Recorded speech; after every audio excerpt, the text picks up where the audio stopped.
going to call this meeting to order. We do have a quorum present. I would like to take one moment here to acknowledge Steve Jones for his dedicated service to the city. I want to thank him for his time and especially thank him to be gracious enough to come here tonight so we have a quorum so we can move forward with city business. So I appreciate you. Okay, if you all will join me, we'll have the Pledge of Allegiance. I pledge allegiance to the flag of the United States of America and to the republic for which it stands, one nation, under God, indivisible, with liberty and justice for all.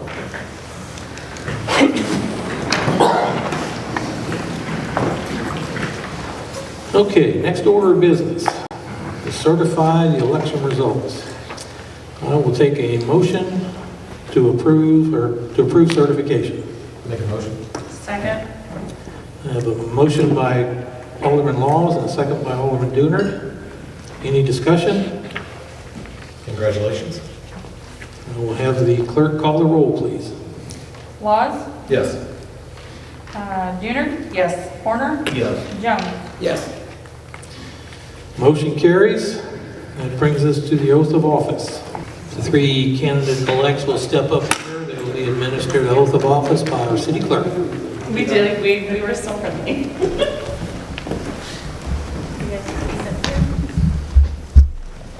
Face the audience.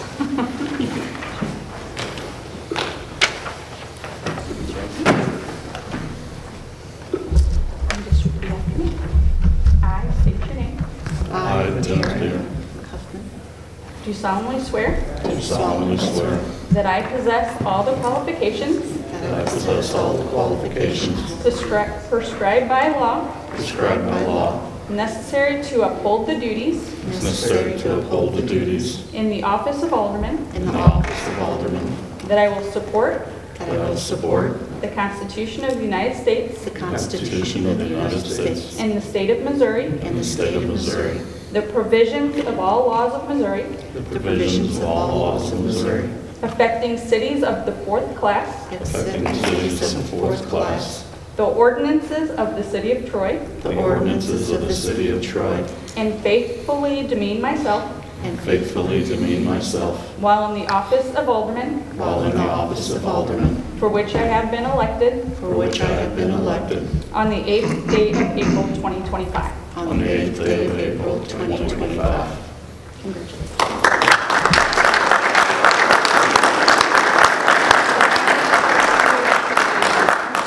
Congratulations, Aldermans Huffman, Brandt, and Dieter. You can have a seat at the dais. Okay, next item up is elect a board president.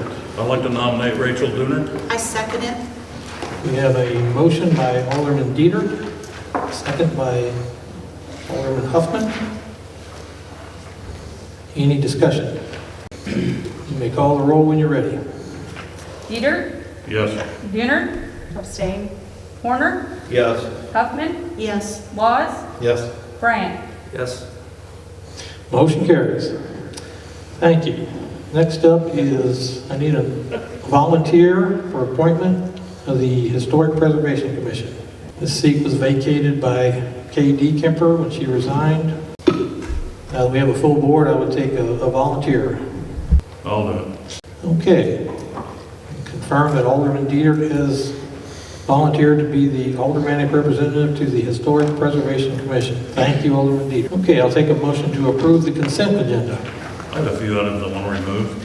So do I. Okay, Alderman Dieter, what items would you like removed? Okay, see if I can get this correct. Okay, it's 3C, 3 and 4. 3C, 4, G, I, and J,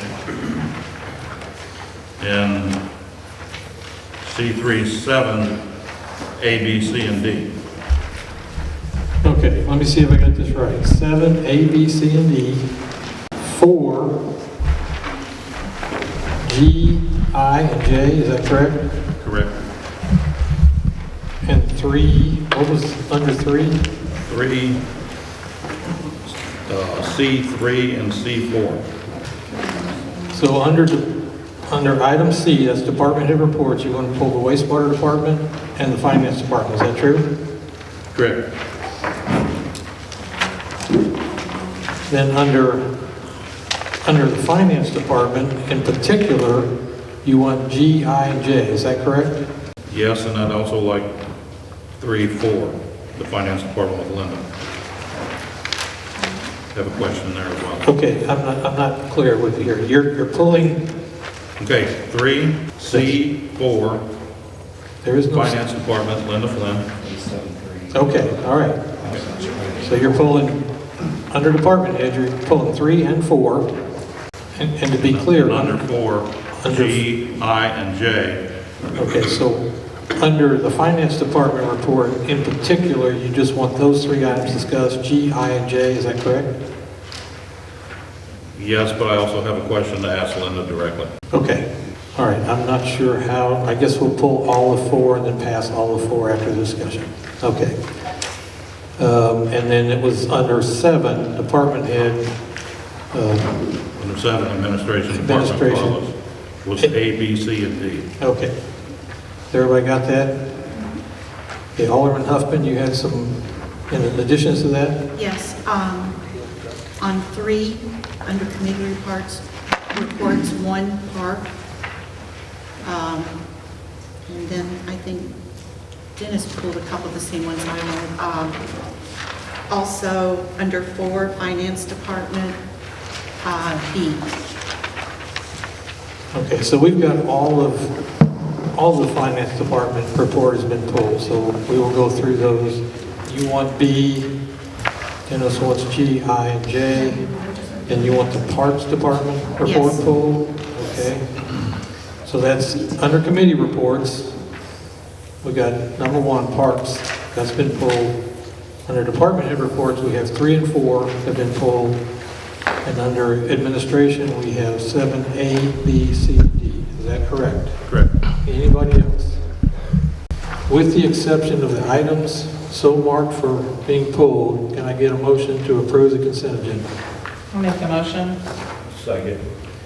I have a motion by Alderman Dooner, a second by Alderman Horner to approve the consent agenda except for those items that have been removed. Any discussion? Call the roll, please.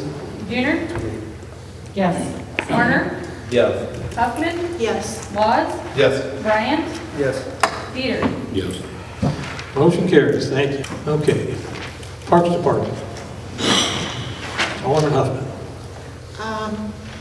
Ryan, in your report, I saw that you said you hadn't found anybody yet to mow the cemetery. Is that correct? We've got one. Oh, you do have somebody? Okay, good. I'm glad to hear that. I had 2 budgeted, but we have one currently Okay. on staff. The reason I was asking is I just wanted to make sure that for Memorial Day this year, that the park, the cemetery is well taken care of. I've taken It's mowed and steps trimmed. in looking for outside contractors to help us out when we fall behind for special holidays and things like that. So Okay, so, it's already on the calendar. great. Okay. Any more questions for Alderman, for Parks Director Howell? Any more questions for him? No, I All right. Then I need a motion to approve the Parks Department committee report. I'll make the motion. Second. Okay, we have a motion and a second. Motion by Alderman Dooner, second by Alderman Horner. Any discussion? Call the roll, please. Dooner? Yes. Horner? Yes. Huffman? Yes, Laws? Yes. Bryant? Yes. Peter? Motion carries. Thank you. Item 3, wastewater department. Alderman Dieter. As I was thumbing through this thing, I noticed that there was a St. Louis Door Company, which could be misconstrued because it could be a local business. Is it, or is it not local, or is it from St. Louis? No, it is, the guy was from St. Charles, actually, that came out, yeah. Okay.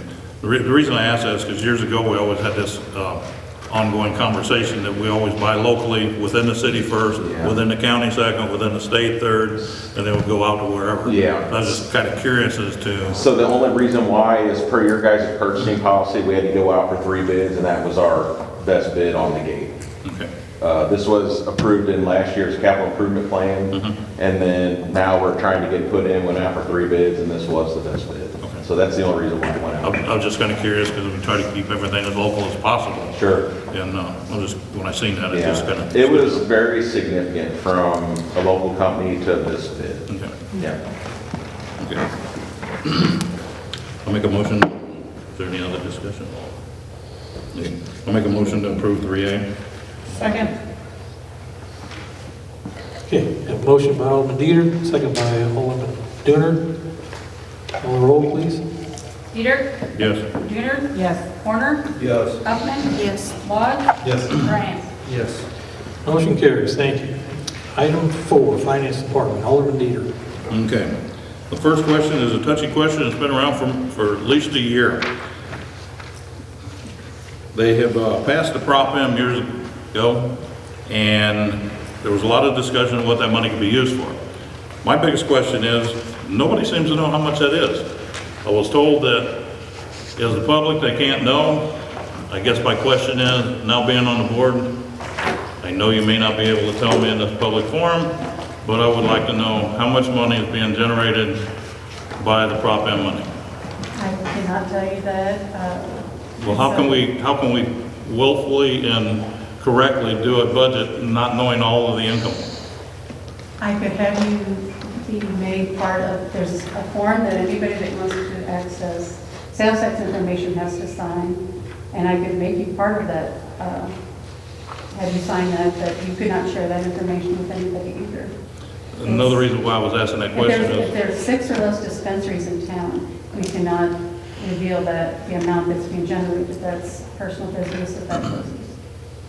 It's state law. It's a state law. well, another reason I was asking that question a couple months ago, while we were standing out in the lobby talking, when Brian walked through, he said the alderman no. Early on, before I realized I could not share it, I did share the first payment. Since then, I have made it really clear that I cannot share that information with anybody that is not on that 4379 form, which currently is the mayor, well, the mayor attests to it, and it's, I believe it's Carla, me, and Sarah. So by state law, we'll never know what taxes are generated by that? I guess not. I mean, I guess I could tell you that you could not share it with anybody.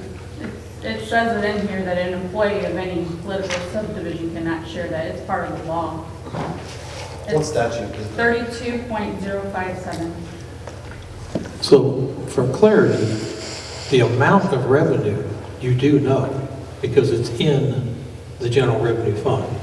All those funds are reported in that fund.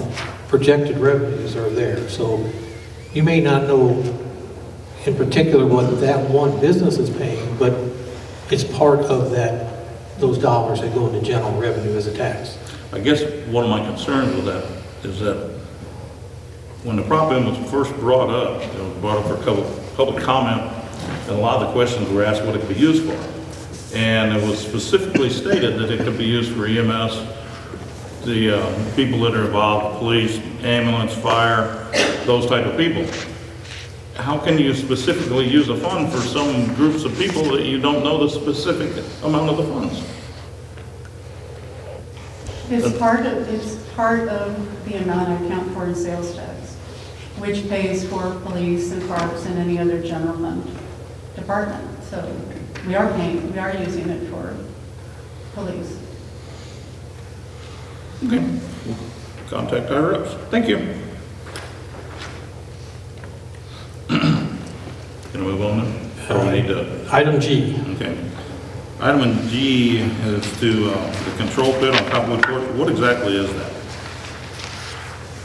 Control pit? Yeah. It's actually a booster pump, because we've taken the 47 West Tower offline for painting and recoating inside and out. There's a booster pump in that Cottonwood pit that's supplying more water flow to the western city limits. Okay, so it's just to, for It the well equalizes water. the pressure in the entire system. The well water. We have a loop system, Okay. and that's... I knew that they shut down the Yeah, well on the west side of town. I was just kind of curious what, that's what it's doing. okay, okay. Thank you. Item I, Front Street CID proposed annual budget. I guess I'm kind of curious what the CID is there. Is it just the old Crumbly Burger? And no, actually, the CID was developed specifically for slim chickens. for what? Slim chickens. It was to collect revenue to pay them back for a sewer line that they had to bring from Front Street to that property.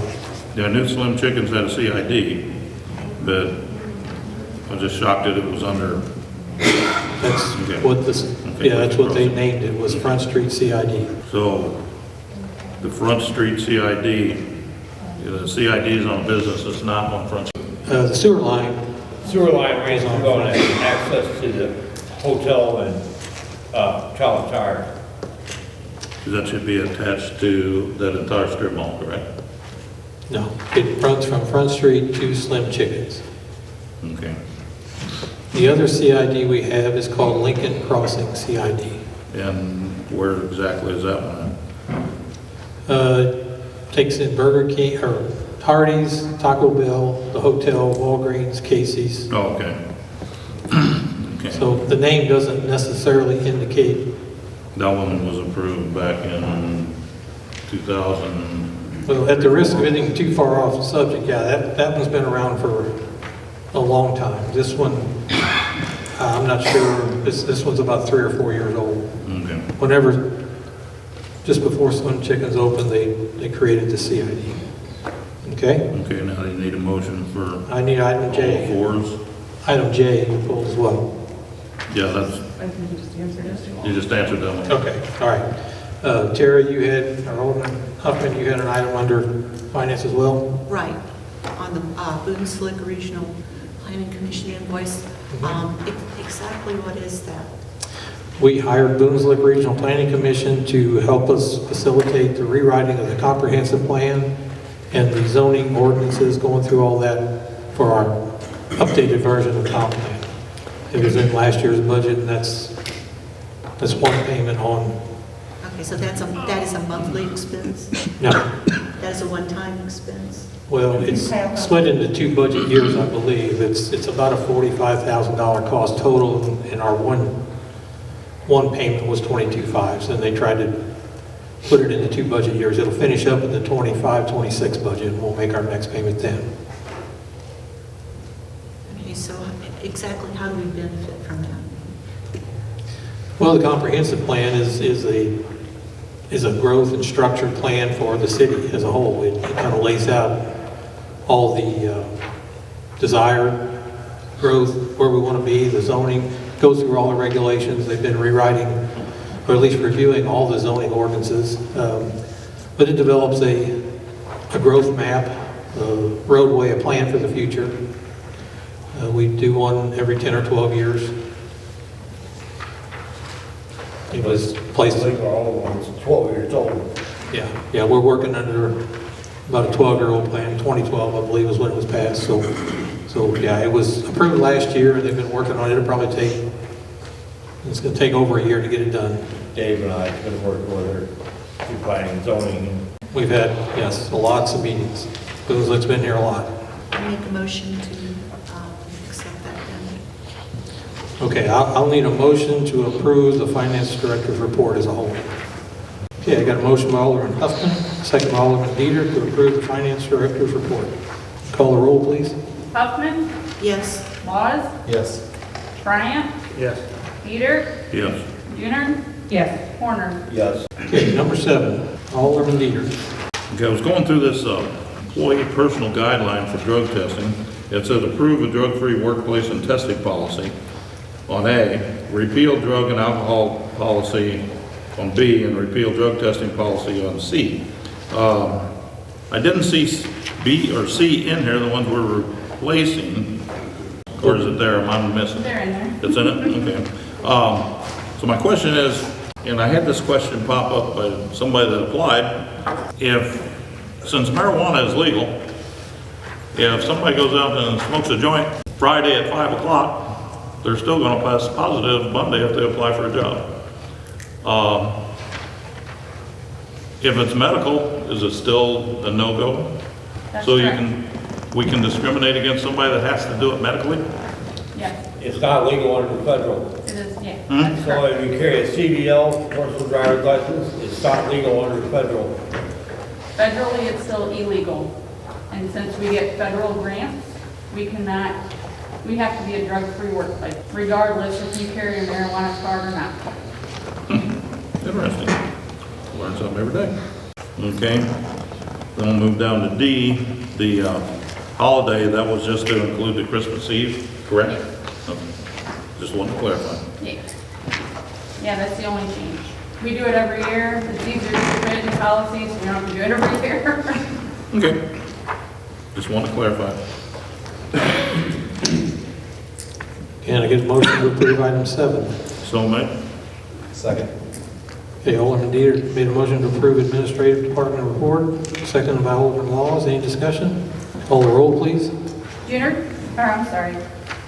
Dieter, Yes? Dieter? Yes. Horner? Yes. Huffman? Yes. Laws? Yes. Bryant? Yes. Motion carries, thank you. Okay, brings us to citizen comments. First up, I have Walter Wright. Good evening, everybody. New alderman, old alderman, no pun. My name's Walt Wright, I live at 1001 Beaneman Lane. Had a couple different comments that I'll try to go as quick as possible. Outer road, 1.5 million, dead end road. County might pick it up and finish it out. If they're gonna pick it up and finish it out, why don't they take over the project, let Troy and Moscow come in? Moscow's got more ground in that area probably right now than Troy does, and there's 54 acres that's unincorporated. If it goes to Moscow, Moscow will have 2/3 of that road. How's it gonna benefit Troy? How does a dead-end road benefit Troy for 1.5, which could be 2 to 2.5, because you don't know for sure. If you want a prime example, all you gotta do is go to Hardee's and Casey's. There's a road that was put in there, I don't know, 10 years ago, for businesses. It's got an in and out. It's not a dead end. There's a car dealership that went in. That's it. So if you're banking on the future, you can see it right there. But when the city goes to spend that kind of money, I've been coming in for 5 years, over 5 years probably, trying to get my gravel road fixed. I mean, the city does not maintain that road correctly. They don't work on it. It's a horrible road. They just fixed it. After last meeting, they hired a road grader from Mid Rivers on a Friday. They came over and graded the road, and then they dumped rock down the road. According to Mr. Horner, he ran into the head of the works department, wanted to know what I thought about the road if he talked to me, how they fixed the road. Mr. Laws had went out there and drove down the road, and what'd you think of the road being fixed? Not so good. It's horrible. I mean, it was, not that they spent a lot of money, but they didn't fix any potholes, they just dumped rock. The road grader can't do anything, nothing against Mid Rivers, but if you know how a road operates, there's nothing he can do. It's just a waste of money. I mean, the road needs major because they have not maintained it in years. The guy I bought the property from said if I didn't maintain it, that it would be horrible. And he's right. He maintained it while he lived there. I maintained it until I was told to stop because, well, basically the city come in and messed it up, what I had there, because it was working pretty good. And I haven't maintained it since, and this one's downhill, big time. Don't have to take my word for it. Jared drives up and down the road as much as I do. His boss told him to fix the road. It's not even their road. He was told to fix the road. The road is horrible. It's got your biggest infrastructure, the city sewer plant. Just built a new well out there. Now the traffic, everybody that buys water from the city is driving out there to fill up. And I mean, you drive down the road, and Ms. Huffman, I think I called you, you went out. Yes, I did. It's bad. Mr. Dieter, Well, I went out there with you Saturday and we went out in the rain to check it all out. And as I pulled off of the service road, I noticed that they had put rock on it. And the bad thing about it is looking through this account, and I don't know, I'll have to ask Jared here. There shows for the gravel for the sewer plant, $360.34 last Monday. Was that for the road or was that for the plant? $360. I didn't buy rock. Okay, so I'm assuming that's what went on the road. And Okay. Yeah, so I I'm was like, I assuming didn't buy that, rock. and it looks like they graded it out, and as I'm driving down the road, I could count the new rocks. They're scattered out so far. How long is the road down there, Walter? What's that? How long is that road approximately? A mile? I mean, I'd say half a mile Half a mile? total. Okay, if it's a half a mile total, they scattered out one load of rock. Well, a mile. I mean, here again, they just dump down the center, which puts a crown in, but that's not the problem. Yeah, The problem and is as it you can dips in see the the water road. running down this road. The water, I used to mow the grass and was told to quit mowing the grass. So now the water can't get off the road on the one side, so now it runs in the road, which is creating another set of potholes if you go down past where the water's been running across the road for 20, 25 years, ever since the city owned it. You know, they needed a culvert years ago, but here again, the city never did anything, and now when they filled in the other side, it's not conducive to put a culvert in. But, you know, I mean, if you want to bring up everything that's happened out there, I mean, in 2023, I came in and told the city that they were dumping illegally out there, yard waste, and basically some department head told the city works department guys to go push it into the woods. I had to call DNR after an alderman actually went out there and investigated for me and told me to do whatever I needed to do. I had to call DNR on the city and turn them in, get it shut down, get it cleaned up. Caught the city workers out there one time looking to try to fix the road. And what they did, I don't know, I'm going over my 5 minutes, but I'm going to keep saying my piece until I get my road fixed. So we got to limit this to 5 Okay. minutes. So Well, I please got bring one it- more to say. bring it to a conclusion quickly. But Thank you. to a conclusion, you know, at one point there, the city was told they were doing something illegal, and they continued to do it, and then refused to clean it up until they were forced to. The city knocked a hole in the side of a detention basin on the opposite side of the road. Now all this water that runs across the road drains into a detention basin, which if you go in and talk to Marie, who works for the city, who's in charge of MS4, and that stuff in the city, the storm sewer and everything, she'll tell you, you can't knock a hole in the side of it. I brought that to the city's attention over a year ago. Guess what's still there? A hole in the side of the detention basin, which is technically against regulations, which is a nice way to say illegal. And still done. Still hasn't been repaired, still hasn't been fixed. The road isn't fixed. You know, getting tired of coming in here. Basically, if you can haul a few more loads of rock out there, I'll go rip the road up myself and I'll fix it.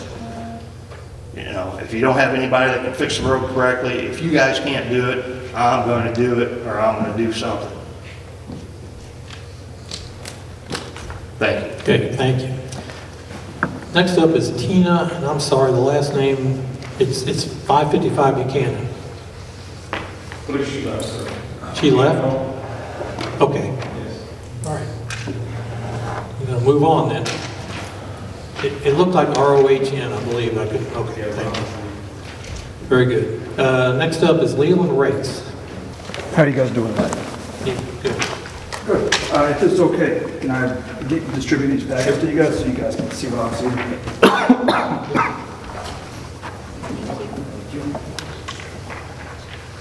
Thank you, sir.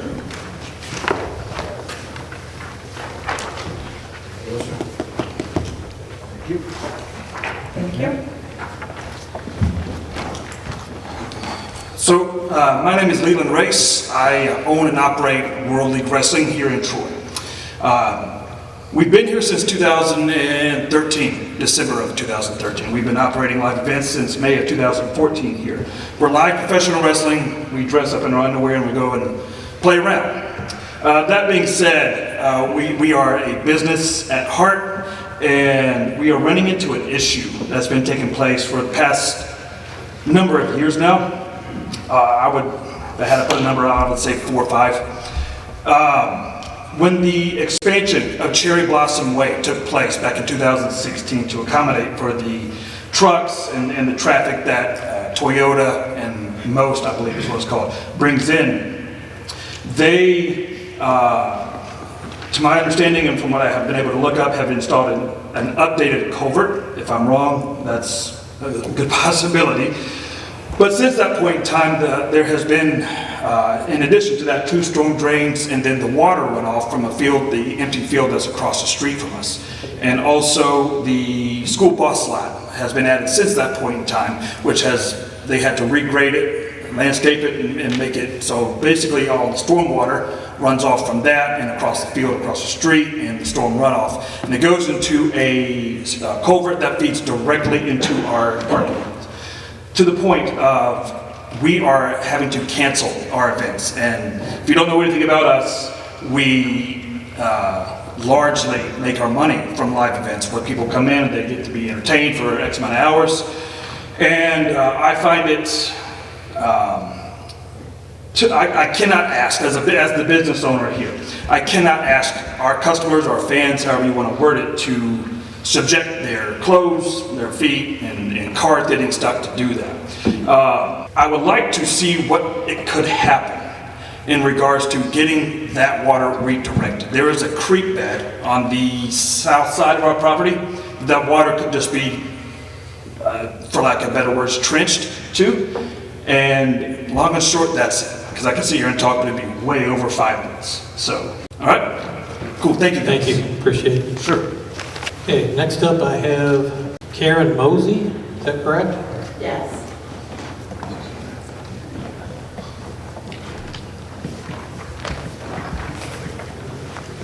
I needed to talk about an ongoing problem that I am having, as well as some of my neighbors, since the Kiwanis Park has been built.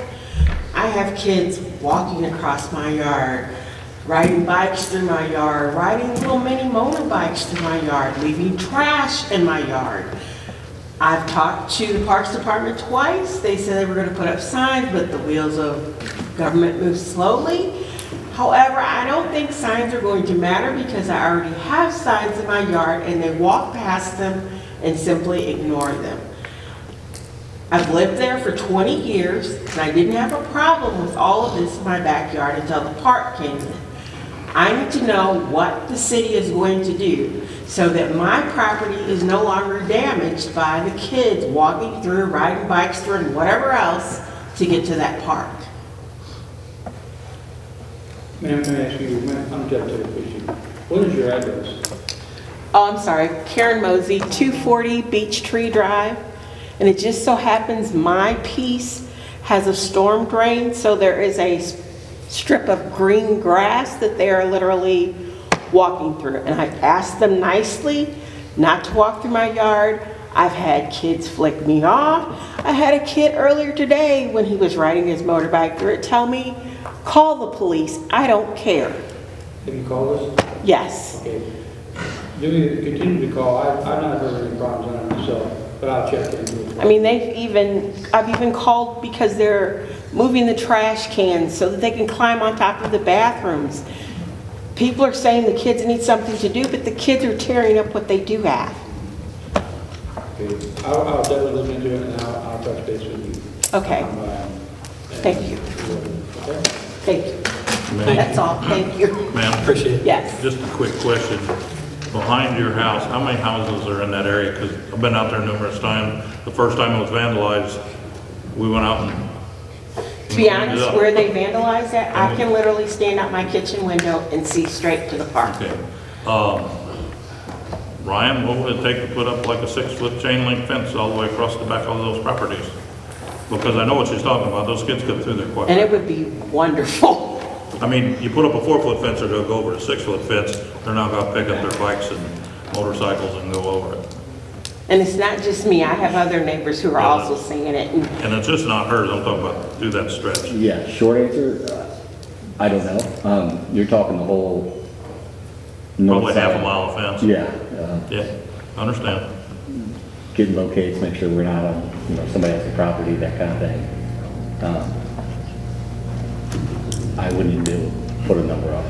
I have no idea. Without knowing the exact footage. Well, even then, Something to consider. yeah. Because definitely when I tell them no, if I'm out in my yard and I tell them no, It doesn't they move. just go a couple of houses up and cut through somebody else's yard. And some of my neighbors are complaining about when they're cutting their grass, you got trash now that you're cleaning up. I mean, it's our yards. Can they just respect it? Brian, could you get something together and give us some idea about what that would cost? Yeah, I can try to get a number for it. I'm sorry, Ryan, but No. Future accident, please call dispatch at 528-6100. I did. I actually talked to them earlier today and talked to one of your officers, but it's an ongoing thing, and once you call, when the police actually get there, they're gone. So it's kind of hard to catch when they're on foot and they have so many different. Is it any time, certain day, time of day, or anything? Usually it's after school lets out.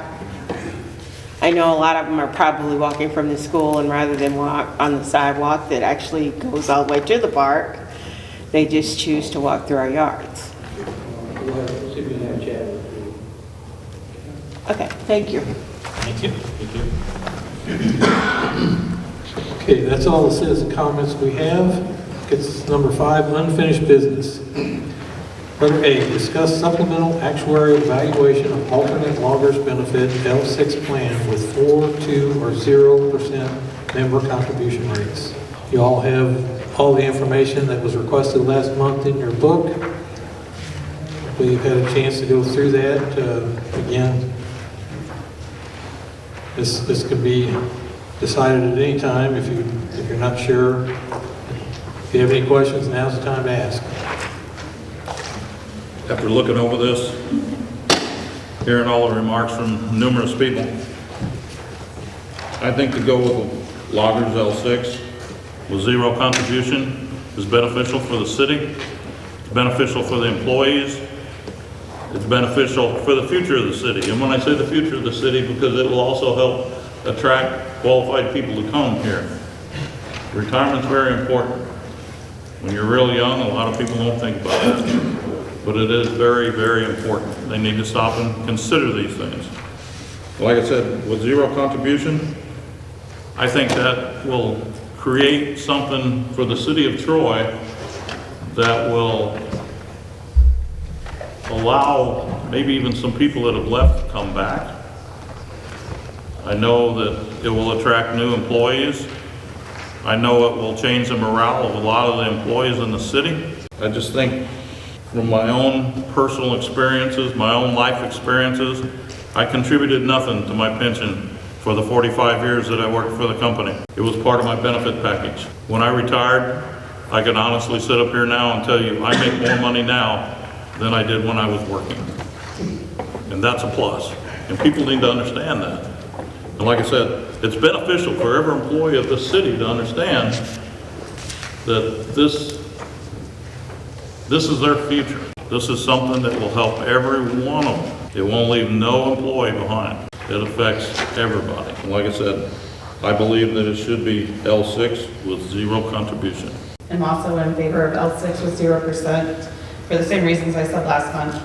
We can always go up, but you can't take away. If we start at 4%, we can't go back to 0. So if we do 0% and then we reevaluate and we need to do 2%, we move to that. But we shouldn't start at the highest and then just have that. We worked really hard to give our employees raises to make them feel that we do like them being here and that we want to retain them as employees. And to take that back by them contributing to their retirement, I feel like that's just taken 5 steps backwards to everything that we've worked for the last 5 years. And as Dennis said, I think it really, really puts Troy at a spot where we could get some really, really good people to come here and apply and retain some really great people, and it builds it up and creates a better workplace. I agree with Alderman Dennard and Dieter. I think it's a wise and a good move to make for the city, and I think it's something we should do. Has anybody put the numbers down? Have you looked at what that added cost would be for the city? 25-26 budget year, you're looking at an additional expense of $770,694. 70% of that will hit the general revenue fund that's already under budget. Not meaning it's, the expenditures in general revenue are already exceeding the income, so you're going to add another $500,000 at least to that figure. Under alternate plan, It would be additional. no, I'm sorry, that's what we call it, yeah. You're right, I misspoke there. So currently, we're paying what? Last year we paid $335,000. Last year's $335,000. This cost would be $770,694. So about 400, roughly. Yes, additional $430,000 or $40,000. I'd like to make a motion Second. to do L6 at 0%. Okay, we have a motion by Alderman Dooner, second by Alderman Dieter. Approve an increase in loggers to an L6 with no employee contribution. Everyone's aware of what that's going to do to the budget. Any other discussion? Call the roll, please. Junior, Yes. Horner, No. Huffman, Yes. Laws, Yes. Bryant, No. Dieter. Yes. Keeping track, what do we got? 14. 14. Okay. Okay, motion carries. I'm sorry, got distracted for a second, forgot to count. Motion carries. Next item, item 5B. Discuss and approve allocating $1.5 million from general fund reserves to fund the Southwest Outer Road project. Can I get a motion? I'll make the motion. Second. Yeah, I have a motion to approve by Alderman Dooner, second by Alderman Dieter. Any discussion on this item? I don't think we're ready for it yet. I don't think until everybody comes together on the same pages as far as commissioners and everybody can look at the future together. I think it would be wasteful to spend 1.5 million to put to the side for this dead-end road. With that being said, also, if you go around any of the streets in the city of Troy, I shouldn't say any, a lot of the streets in the city of Troy are in bad condition. We look at some of them, we look at West Hamptons, we look at the Hamptons. The Hamptons is new, West Hamptons is a little older. They're both in dire need of repair. You look at some of the other streets in town, they're in dire need of repair. Before we start building a road that goes nowhere with a potential of something else and potential of hoping that something else pops up.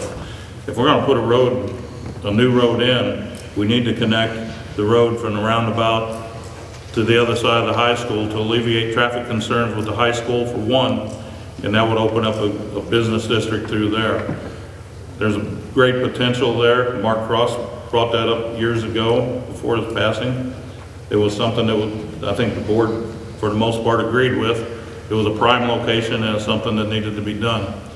As it happened, the owner of that property passed away, Mark passed away, and nothing's happened since other than a little stubbed out part of the roundabout where the police can sit and watch traffic. Like I said, if we're going to spend $1.5 million, let's repair what we got before we start building other streets. We got a street crew that's capable of doing some of these jobs. Let's do these jobs. Let's fix these streets. Let's just not make another street that, if it's anything like anything else, you got to remember that at one point in time, when they put the wastewater treatment plant where Jared works now, when they built that, and I think it was in 2003 or 4, somewhere around there, it was before I came into office. But when they built that, there was all that talk and all that about all the industrial, everything that was going to go in, the sewer, the soccer fields, the baseball diamonds, all that stuff. It was great improvements. To this day, the only thing that's come in, and you got to eliminate ranking because that's on Cannon's property, is Mountaintop Motors. So in the 20 years, and that's recent. So with that being recent, do we want to spend the possibility of 1.5, and with everything going up, it could be 2.5, to build a road that basically doesn't connect nothing? There's that money can be spent on numerous other things. It needs to be spent on those other things. We need to improve the streets in this city before we start adding new streets that we will repair before the businesses come into them. I agree, a lot of the streets need to be fixed. I think this is not the right time, but I do agree that we need to expand eventually somewhere, because we can't go north, we can't go east or west, and the only other place is south. And before Moscow takes over some of that, or some of the other growth of the commercial area and takes over those tax dollars. We need to, I think, set it aside and keep that in mind for us, that that's what we need to do. But yeah, right now with the overpass going in, the extra traffic that's wearing down the roads that we have, we need to focus on that. I think if we get an actual signed agreement with the commissioners and have it all go all the way to C, I think it would benefit us greatly to do it. But if we can't do that, then it's hard. Yeah, but with that being said, the commissioners were involved in this the first It's not a time. rebuttal, just everybody gets to say. I believe we're allocating money for that. So we decided to do it fair. We're not actually spending 1.5. We're saying we got it if we decide to do that. Does this put the money in the lockbox, basically? Is that what this is? Any money that comes out of the general fund reserve has to be approved by the board, dedicated to a project the way I see it. No, it does not. It can always be changed, but we approved the RFQs. We got 2 RFQs. I have not even evaluated them yet, because if we can't do the project, can't pay for the project, there's no point in signing an agreement with an engineering firm.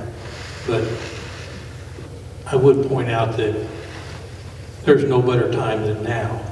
We've never been at the population level we've got right now. We've never been so attractive to so many commercial developments. We've never had so many people wanting to come here before. We have the right-of-way plan. We have people along there that want to develop. You know, certainly in the past, there's been other things that didn't come to fruition, but I think this is something that opens up a big avenue and be vital to the growth of the town. With that being said, we have so many others right now. We have the one behind Hardee's. Okay, The ones all the way to the everybody gets to speak. Okay. We understand. Any other comments? I'll call the roll, please. Peter? No. Horner? Yes. Huffman? No. Laws? Yes. Bryant? Yes. Dieter? No. Okay, we have a tie. I'll call one more name, please. Scoms? Yes. Motion carries 4-3. Thank you. New business. Discuss the City of Troy Police Department assuming responsibility for the Troy R3 School District Resource Officers, submitted by Alderman Laws. After the failure of the prop safety, at my full-time job as the County Emergency Management Director, I was approached by the County Sheriff to talk about budget issues. And one of the things that will be cut is the school resource officers that are assigned to protect our children in the schools that reside inside the city limits.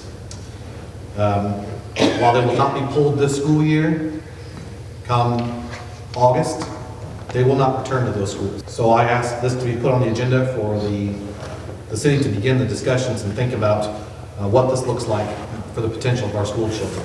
So I pulled some numbers because I know one of the things that's going to be asked is, number one, how do we pay for this? Budget's always a concern. So I'll say this. If we hired the current staff that is assigned to the schools, it would be at a cost to the city of roughly $297,022.54. That's salary. Except the school district pays half of that for those. So it would really be about 190-something thousand. Now, we would obviously be on the hook for their benefits. So if we included all the benefits and everything like that, we would look at about $400,000. Now, I pulled some numbers. The Sandy Hook shooting, this is a one-day event. The Connecticut State Police, just their salary, overtime alone, was $663,444. The town of Newton, where the actual school was located, we'll say that's Troy, right? That was $602,293, just overtime. The town of Monroe, which would be basically Old Monroe for us, that would be $882,812. That's for a school shooting. And we don't get a choice. We have to pay that. We don't get to tell our officers not to go. So I also pulled some interesting information about the school resource officers. Having school resource officers in schools, there's a 30% decrease in physical altercations, just fights.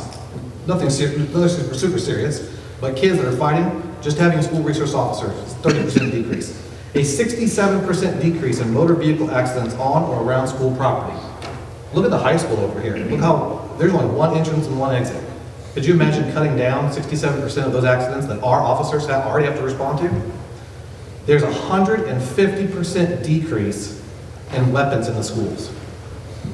Not just guns, we're talking knives, we're talking things that should not be in the schools, that shouldn't be threatening our children. 150% decrease. A 68% decrease in dramatic events. We're talking school shootings. Simply having an officer in the schools cuts our chances down of dealing with something absolutely horrendous that this town does not want to deal with by 68%.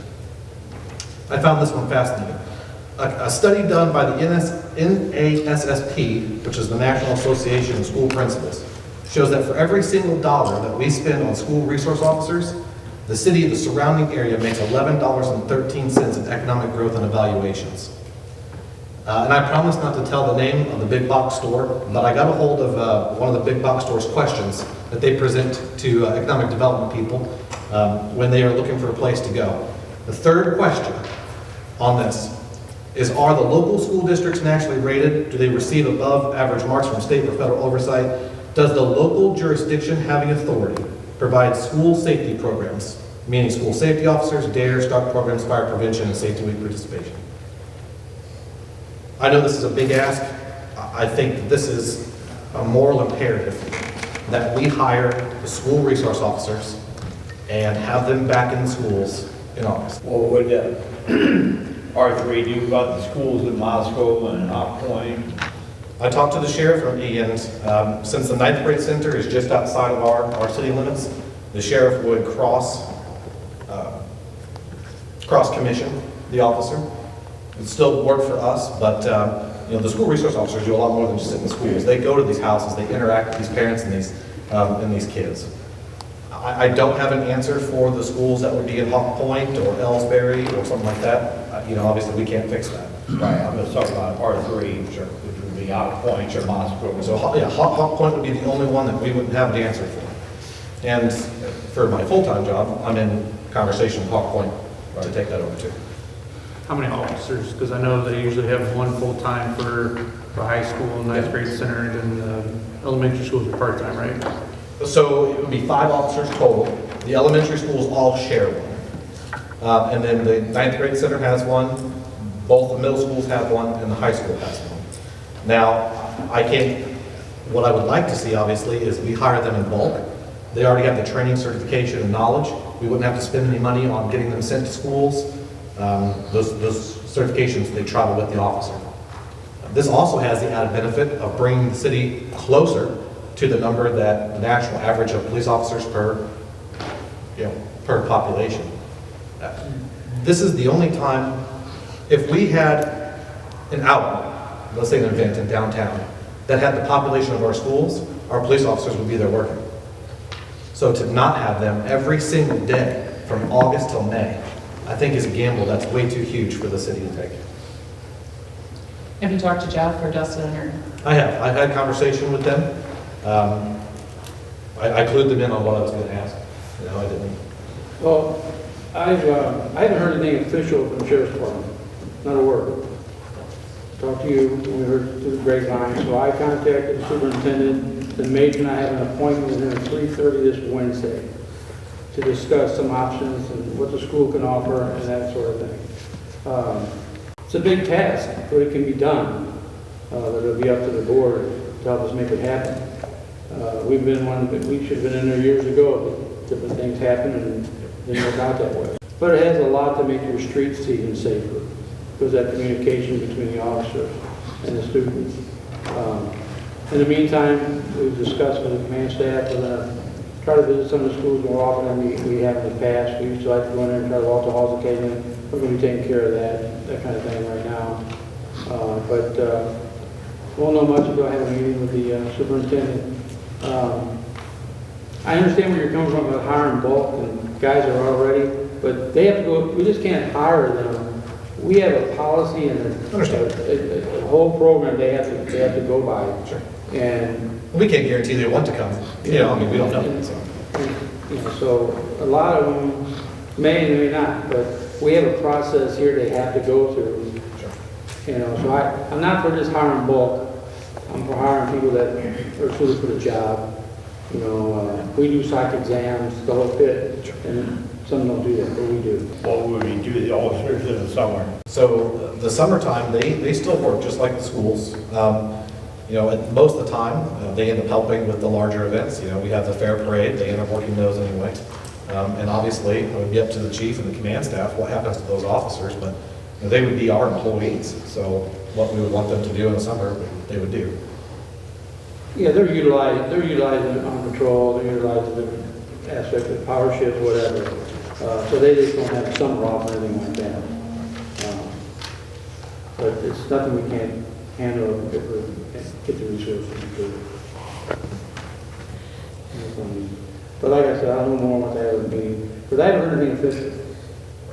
But I don't want to wait to a point where I hear something official when it could be too late.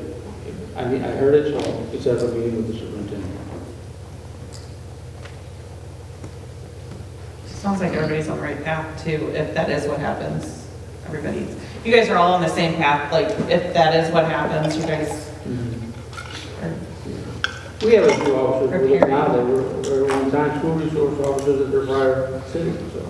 But, you know, that's really early to talk about all that. We just gotta see what the funding's gonna be, see what they can offer, that kind of thing. That's fine. Is this something we can review at budget time? Let us know how the meeting goes. I'll give you.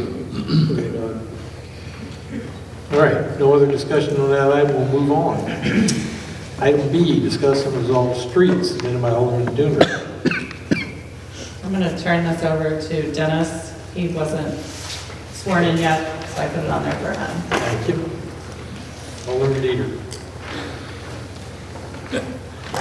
This is kind of an interesting topic. We talk about the streets. Walter, you talk about your street. One of the many that need work. Let's look at West Hampton.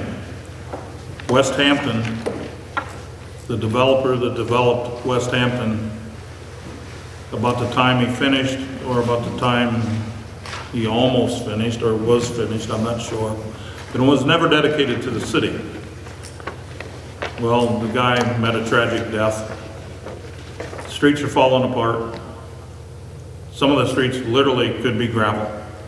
I mean, there's concrete maybe underneath some of that stuff connected, but for the most part, there's one street up there that is basically gravel. City policy never to take these and work on these because they're not city streets.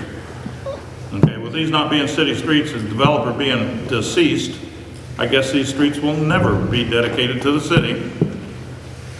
But here's an entire community, $200,000 plus homes with potholes big enough to eat my car, spots that is nothing but gravel. City refuses to do anything other than the fact that they blade the snow on those streets. They don't on all, but on those. Then you look at West Hampton out here, the Hamptons, where the developer, from what I understand, I don't know if there's any truth to it, but from what I understand is basically said he's not going to fix them. He don't care if he ever builds another house in the city of Troy. And we sit there and try to figure out, we collect tax money from these people. We do absolutely nothing for them. We're going to let their streets continue to deteriorate. For the people that bought those homes on a new street, they're thinking they had just invested the biggest investment they have made in their life, and now they sit there and they watch their streets and their infrastructure crumble before them without absolutely being able to do a thing about it, because the six of us and the mayor decide that we don't want to. That's just not right. We look at other problems that we have. We look at other streets that we have. I got a call from a lady yesterday, right at the end of Highway J where it hits Boone. The storm sewers are so clogged up that the water is starting to flood the streets. To some people, this is just trivial. To the person who loses control coming down the hill, it's not. Then, like my daughter's place that I've been talking about for the last 4 months, I keep being told it's not part of the city's infrastructure and they're not gonna fix it.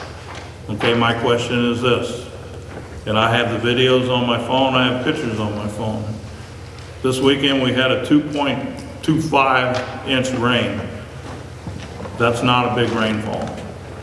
The water coming across Winan Park covered the grass. The parking lot was covered. Water was shooting out of the ground like a little fountain coming up in the air.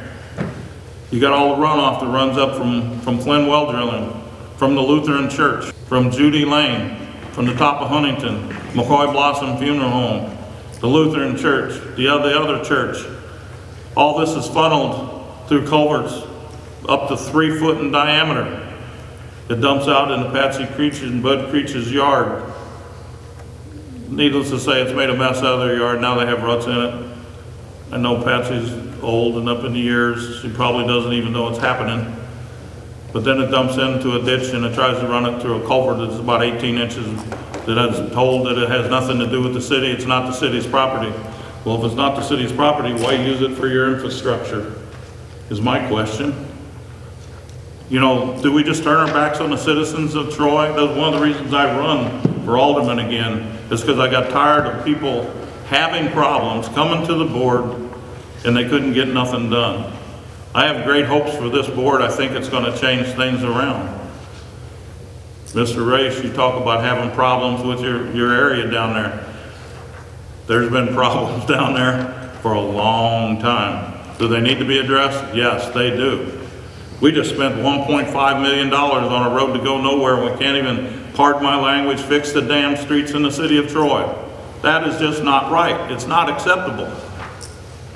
And this board needs to understand that it's not acceptable to let the citizens of this Troy, the taxpaying citizens, sit back and be told, no, we're not going to fix your street, because even though your developer may have died and you have no recourse, you should have thought of it, as I was told in 2004.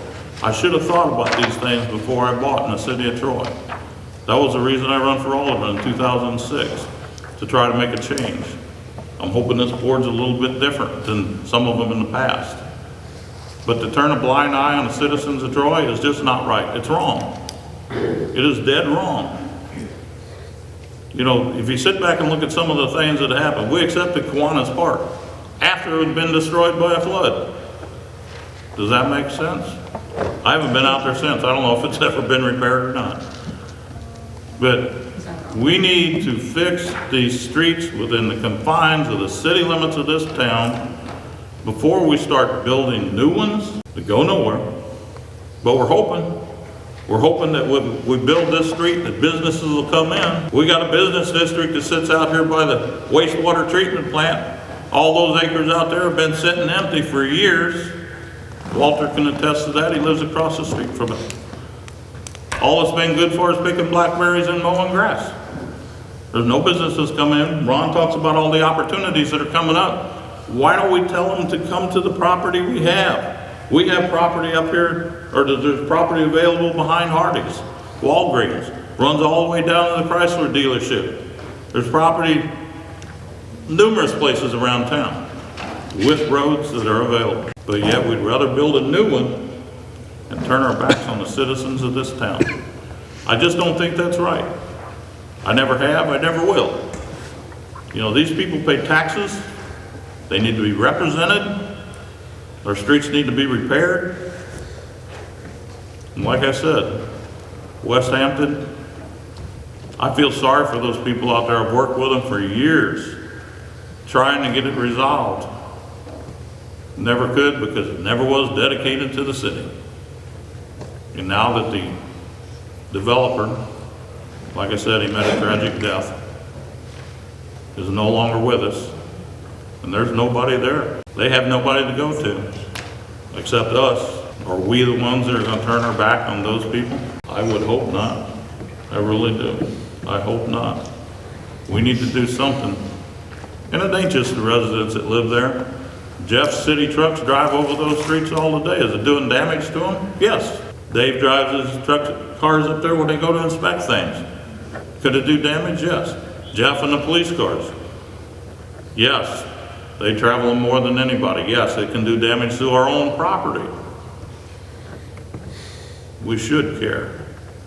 We really should care about the citizens of this town, not turn our backs on them, fix the streets, and not just start blindly approving $1.5 million on a road. Kind of reminds me of the bridge in Alaska. It didn't go anywhere. But now we got a road that the county may get involved in it again, they may not. The right developer comes in, it won't go any farther anyway because they'll put homes in there and whatever they feel or however they feel. Maybe Moscow, maybe Troy, it all depends.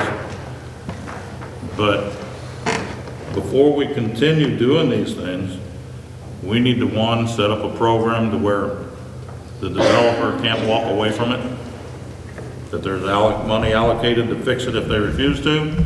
These are some things that we need to address. We need to also, before we go any farther on anything else, we really do need to take care of our citizens first and not just blindly tell them no. I have to agree with Alderman Dieter. It's one of the things I ran on also, was fixing the streets of the city.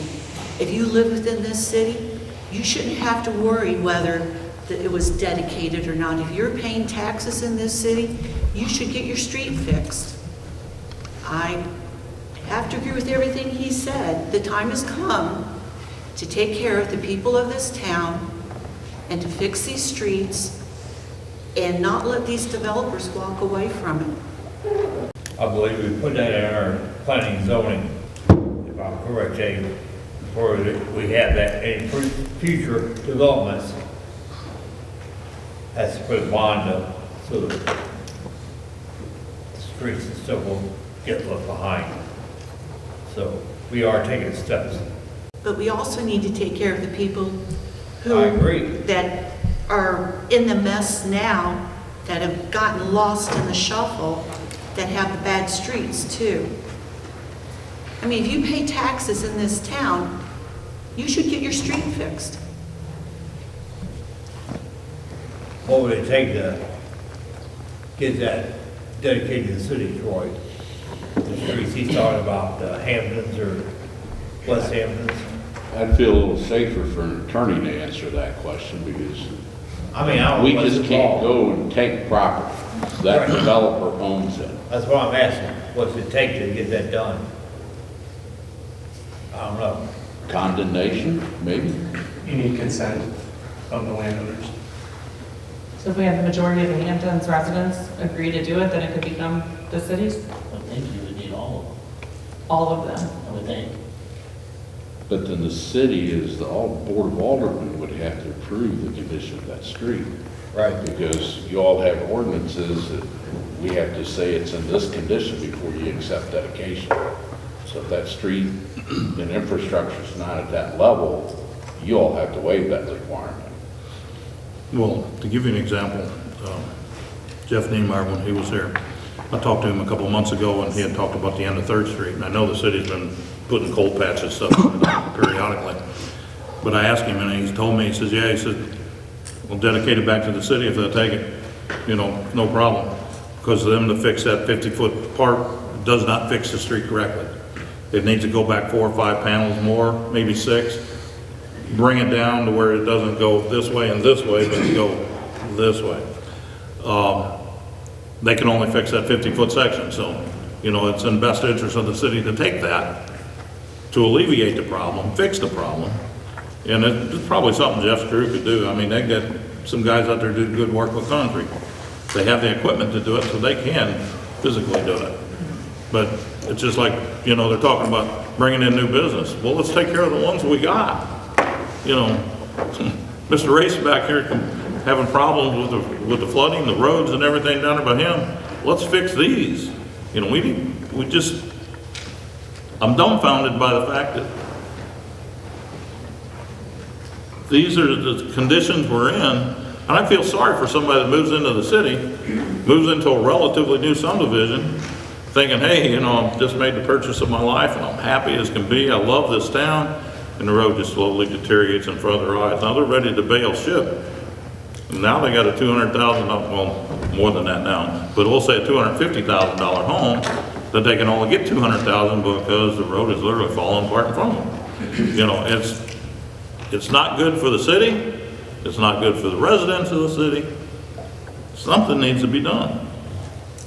What's determined on what streets get fixed?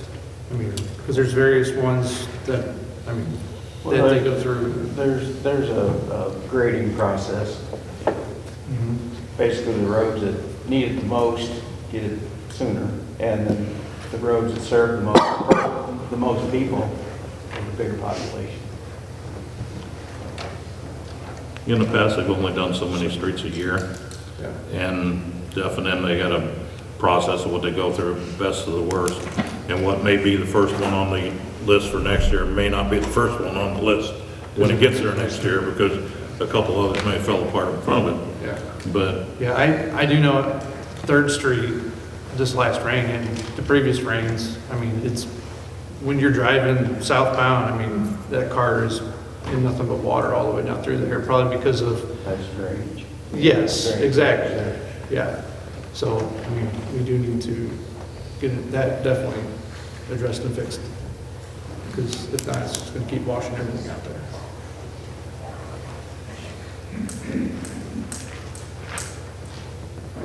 Okay, anybody else? with all this being said, I'd like to make a motion that we at least consider some of these problems in the city, to address some of the current problems we have, not create a bunch of new ones before we keep going, to address some of these streets that I mentioned, some of these areas, sit back and see what the cost factor is on it, and let's move forward on what we have before we start making new ones. I'll second that. What's the motion? Yeah, I think the motion is going to have to be a little more specific. We need to address the issues of the streets that I mentioned, those areas that I mentioned, address those concerns of those. So for clarity, there's a wide range of issues involving all of the streets that were brought up. Do I know? For clarity, there was a wide range of issues involved in all the streets that you mentioned. Right. Some streets are private. We cannot address any issues on private streets. They are not ours and they are privately owned, so we cannot go on there and just make a decision about what we're going to do. Some streets are in the process of dedication. They have to be brought up to a certain standard, like Dave said, before we can accept them. Before we can accept them, and that is exactly... Please let me finish. I didn't interrupt you. If the property owners, the homeowners, HOA, brings it up to standard and submits for dedication, then we can't accept them. If we waive that, then we can't hold any developer accountable. They can all walk away. So I think we need to slow walk this thing and look at each individual street and identify whether or not it can be fixed, whether or not we have the right to fix it, and then where we're at with that particular street in the dedication process. We have litigation ongoing in some of the streets that you talked about that we cannot get involved with. Some of it were named in the suit, some of it were not.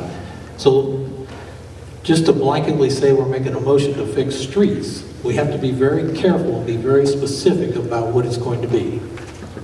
As I said, we need to address these issues.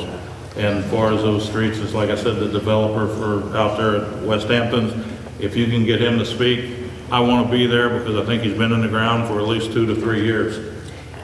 HOAs, all of them don't have HOAs. There's an ongoing case with, I think, West Hampton, so that limits us a little bit.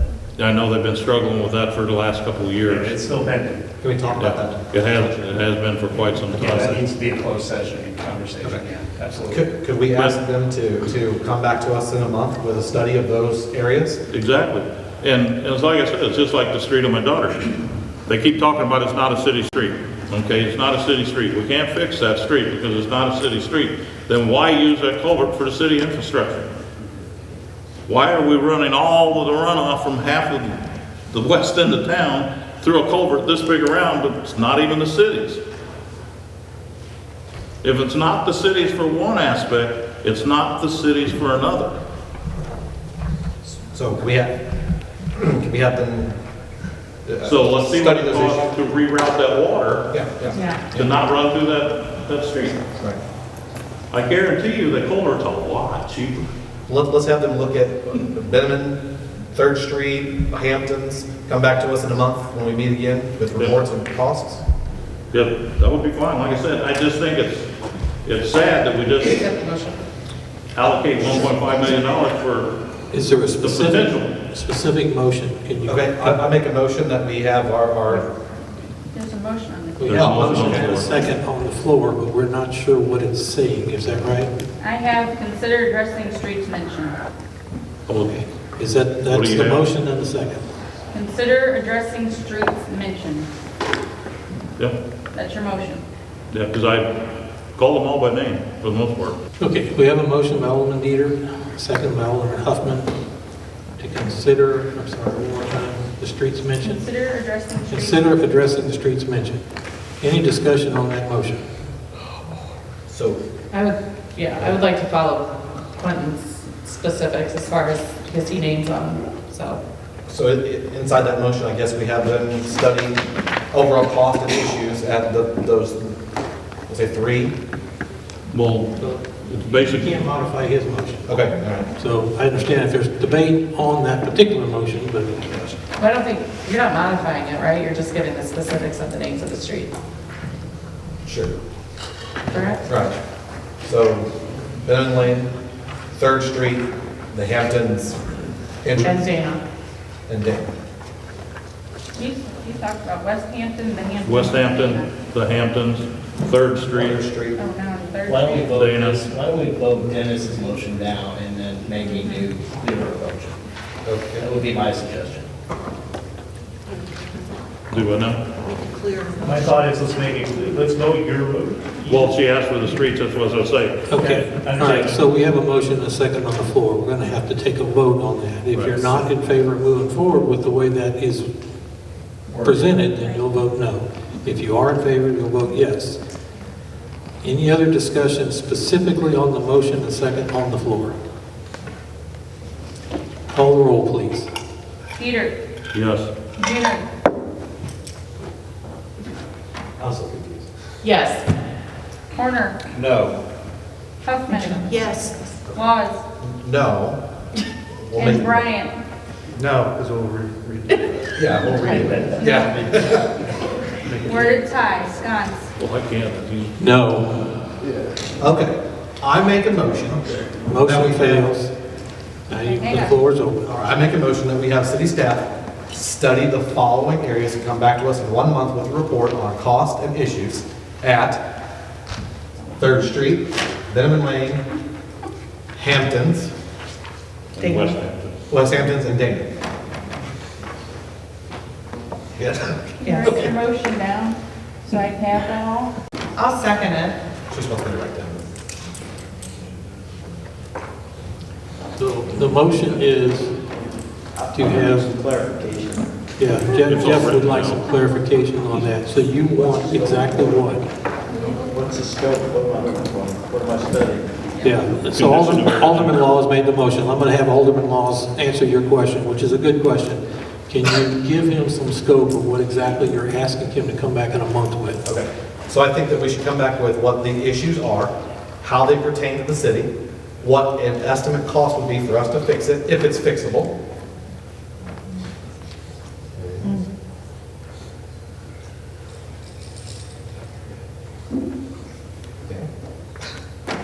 I think that's, Okay. Did you get that and you have the, He's gonna write down his. I'll write it down for him. okay, I want to hear it read aloud before we call the vote, please. Okay. So there's no ambiguity about what's being voted on. I would point out that at least one of the streets you mentioned in that group is not city property. We cannot go on there and do anything, make any assessment, or even present the idea of fixing something that we do not own. But yet we blade snow on every one. I'm Except just one. clarifying to Alderman Laws what he's requesting is going to be a problem. Okay, so my motion would be for the city staff to conduct a study on the issues, costs to fix, and if legal to fix the following roadways. And then listed Beaneman. Beaneman, 3rd Street, Dana. Dana, the Hamptons, And West Hampton. and West Hampton. Did everybody get that? Beaneman, Third, Dana, Hampton, and West Hampton. Yes. This one? No, that should be. There is no way that that information be collected and returned in 30 days. Okay. Not that many streets. And you're talking about the street department, correct? I would say city staff, that way it encompasses everybody can help out, or, if they have a question for you, you can just throw it in there. Thank you. We're, I'm here for you. Z, comp plan, floodplain. I'm here for you. we're in the middle of, Building. okay, yeah, let's not let the meeting get out of hand. So it's budget time. This is going to be a monumental undertaking. So when we get some information, we'll try to get it back to the board.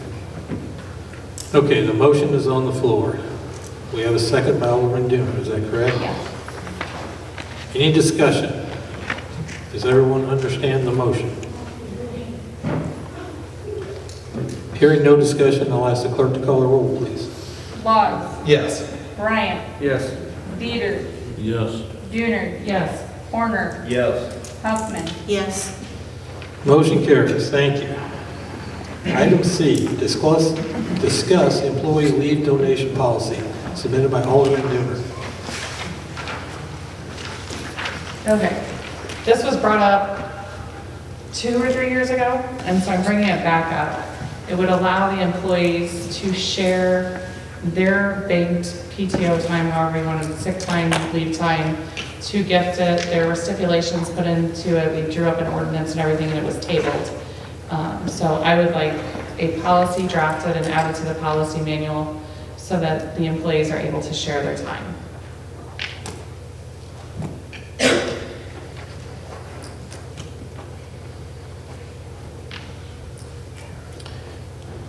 Is there any discussion on this?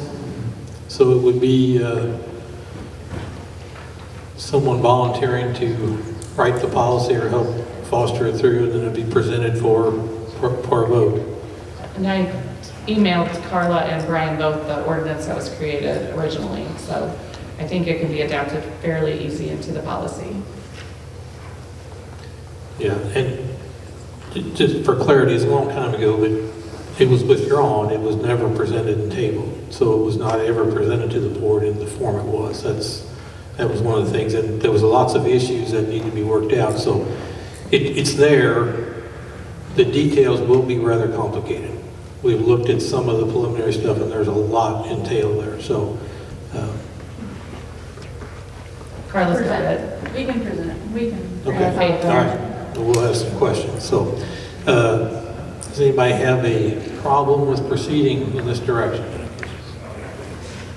Okay. Hearing no opposition, we'll consider this matter closed, and Alderman Dooner will. Do you need a motion on it, or are we good? I don't think so. It's on there for discussion, so the board has, by your silence, consented to moving forward with some policy revision. Item D, schedule workshop for the 2025-26 fiscal budget. I've got my calendar out and quite a few days of work. I'm starting with the 13th. Gives me a little extra time to get things prepared. How would the 13th work for anyone? May 13th? May 13th, I'm sorry. That's May 13th. May 13th. How does that look to everybody? For it would be a We usually meet at 6:30, just like a regular board meeting. It's the end of the month. 6:30 on the 13th of May. Is that, anybody not be able to make that? Sounds like that'll work for everybody. Thank you very much. What time? 6:30. At 6:30. We'll probably meet in the lunchroom. It's where we normally do that. So that's, if you haven't been here, it's in the back. So we'll have the doors and signs up that night. Okay. If that's all on that item, we'll move on to E. This will be the first reading only. Bill number 1419, an ordinance voluntary annexing Missouri Highway Transportation Commission right-of-way into the city limits of Troy, Missouri. Like I said, that'll be the first reading. We'll have the second reading in the vote next month. Item F, Bill number 1420, an ordinance amending section 130.290 of chapter 130 municipal court, specifically amending the time allowed for the accounting of fines to conform with the state statute.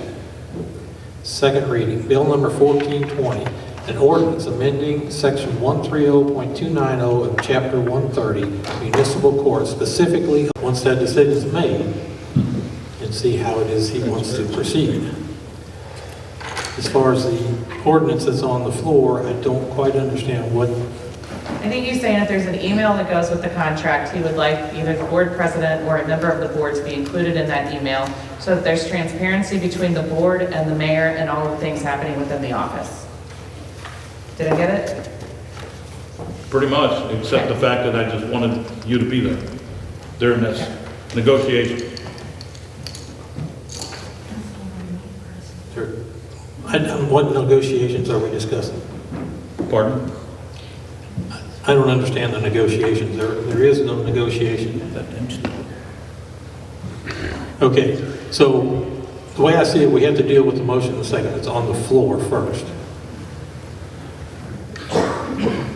If we didn't have a motion to modify, we had a motion to approve this as read. You can vote no and then make another motion, I suppose. But I'm not quite sure how well that's going to. We've already made an offer, correct? The previous board's already made an offer. He just got to execute it. In closed session, the board will vote on the specifics of that contract, and it will be presented to him just as you voted on it. If approved, then that's the way it'll be presented. You understand? Once you vote in closed on the details of that contract, then it's done. Oh, I understand what you're saying. I understand what we do in closed. I also understand that we, at least three of us, don't know what's going to be discussed in closed other than legal, real estate, personal. Personal could be anybody that's employed by the city of Troy. So we don't know. That was one of the reasons why I was trying to clarify the fact.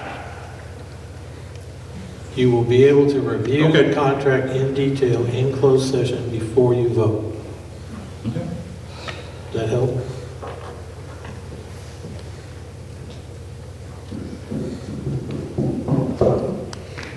Okay, I think we have to deal with the motion that's on the floor. It's been seconded. Any other discussion on the motion as presented and vote, or the motion and second that was presented? Please call the roll. Bueller. Yes. Horner. Yes. Huffman. Yes. Laws. Yes. Bryant. Yes. Dieter. Yeah. Motion carries. Thank you. Bill number 1414, an ordinance repealing section 125.045, also known as ordinance number 1356, more specifically, the Code of Ethics for Elected and Appointed Officials.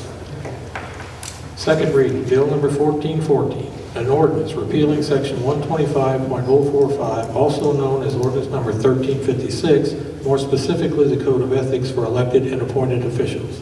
Can I get a motion? I'll make the motion. Second.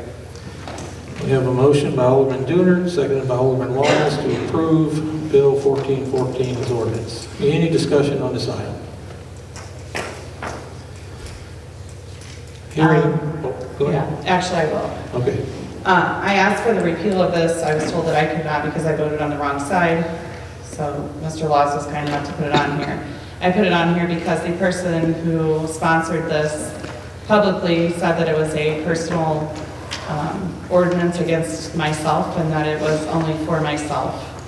That was something that we all knew at the beginning, and I, again, think that we're all adults and we don't need to be told how to act and that we can handle ourselves in a position that is correct and that we don't need the code to have this, and that there aren't going to be personal attacks or personal ordinances created to go against individuals on the board this time. the reason that I wanted this on here is what was stated on a public forum, a Facebook post, was that the ordinance was specifically created against one person, and that's absolutely wrong. We shouldn't be creating ordinances against one person, citizen, elected official, employee, it doesn't matter. So I can't tolerate something created to, even if we don't get along or even if we vote differently, I hope that we can all shake hands and still care about each other. And so I won't support a bill that was specifically for one person. I agree, Bob, I've seen it post too, but this ordinance pretty much mirrors Woodsville and they have the same thing. So, that's... They do, and there was a lot of taxpayers' money spent on this for a personal attack against me, and that's actually quite disgraceful and disgusting to our community. And you were in agreement when this first came out that we didn't need it, and you sat there and you voted no against it. So I am beyond confused why you want it now, especially knowing that it was created as a personal attack against me. I don't see the problem with it. We all got it. All right, everybody, speak your mind, let's not rebut each other. Open debate is one thing, but... Well, I'm against it also. Okay. I don't think we should have it. By our own lawyer's admission, it was an infringement upon our free speech. Yes, that too. Well, I think one of the greatest things is we can get rid of this one, we can write a new one if we want it. And it doesn't have to be specifically posted towards one person. But we already have statutes in place that address most of these things that were put into this code of ethics. Okay, everybody gets a turn. Anybody else have a comment on this that hasn't spoken already? Well, I came on the board in 2006. That's a long time ago. I've only seen one major outburst in closed session. Didn't involve anybody on these 6 people on the board. That was definitely a personal attack against Rachel. The one that I witnessed was a personal attack against Rachel. There's been a couple others with a personal attack against Rachel. Sorry, Rachel. But it's something that in all the years I've been here, I've never really witnessed until that one about 3 years ago. That was the first one I actually witnessed. And it seemed like Mr. Laws said, we all got difference of opinion. We all may be headed to the same spot. We just got a different route to get there. And it's totally unnecessary. It was an ordinance that was a waste of time and money in the beginning. It still is. It needs to be repealed.